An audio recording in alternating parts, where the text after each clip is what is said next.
வணக்கம். எனக்கு வந்து கிறிஸ்டினை பற்றி என்னன்னு தெரியாது. நான் கடந்த ஒரு 4 வாரமாக தான் அந்த சர்ச்சுக்கு வந்துட்டுருக்கேன். அது வர்றதுக்கு காரணம் கொர்னோலிய சார் தான் எனக்கு காரணம். எனக்கு வந்து கழுத்தில் வந்து சின்னதாக ஒரு கட்டி போல் இருந்தது. அது நான் ரொம்ப பயந்துட்டு இருந்தேன். ஹாஸ்பிட்டல் போயிட்டு இருந்தேன், பிம்ஸ் ஹாஸ்பிட்டலு. அப்போ என்ன சொன்னாங்க டாக்டரு, இது வந்து டெஸ்ட் எடுக்கணும் அப்படின்னாங்க. வீட்டில் என்னுடைய ஒய்ஃப் வந்து ரொம்ப பயந்தாங்க, என்னன்னு தெரியாத. சரி, ஃபஸ்ட்டு வீக்கு போகும்போது ஹாஸ்பிட்டலில் டாக்டர் இல்லைன்னு சொல்லிட்டாங்க. அடுத்த வாரம் போகும்போது நீங்கள் வாங்க அப்படின்னு கூப்பிட்டாங்க. மறுபடியும் போனேன். டேப்லெட் கொடுத்தாங்க, 15 டேஸ் கொடுத்தாங்க, சரியாயிடும் அப்படின்னாங்க. அது சரியாகலை. திரும்பவும் நான் ஒரு 1 வீக் கழித்து மறுபடியும் போனேன். ஊசி டெஸ்ட் எடுக்கணும், எடுத்து பார்த்துட்டு தான் இது என்னன்னு சொல்லணும்னு சொன்னாங்க. சரி அப்படின்னு சொல்லிட்டு நானும் ஒய்ஃபும் மறுபடியும் போனோம். ஊசி டெஸ்ட்டும் எடுத்தாங்க.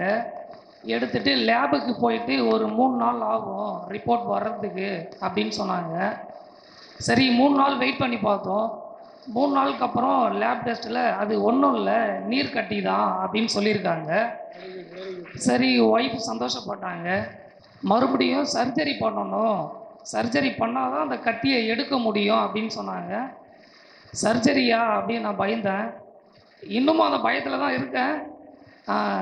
எல்லாருமே தேவைக்காசம் தான் கடவுளை வணங்குவாங்க. நானும் அப்படி தான் வணங்கிட்டு இந்த சர்ச்சுக்கு வந்தேன். எனக்கு சரியாயிடணும்னு நினச்சி தான் இப்போதைக்கும் வேண்டிக்கிட்டு இருக்கேன்.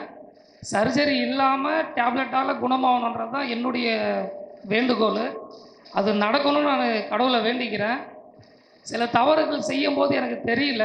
நிறைய பழக்க வழக்கம், ஃப்ரெண்ட்ஸோடு போயிட்டு எல்லா பழக்கமும் இருந்துச்சு.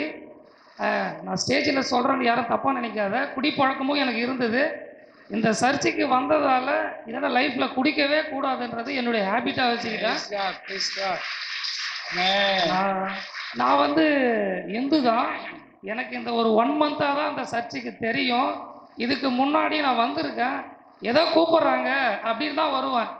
பெருசாக யோசை பற்றிலாம் எனக்கு எதுவும் தெரியாது. அது எப்படி ப்ரேயர் பண்ணணும் கூட எனக்கு தெரியாது.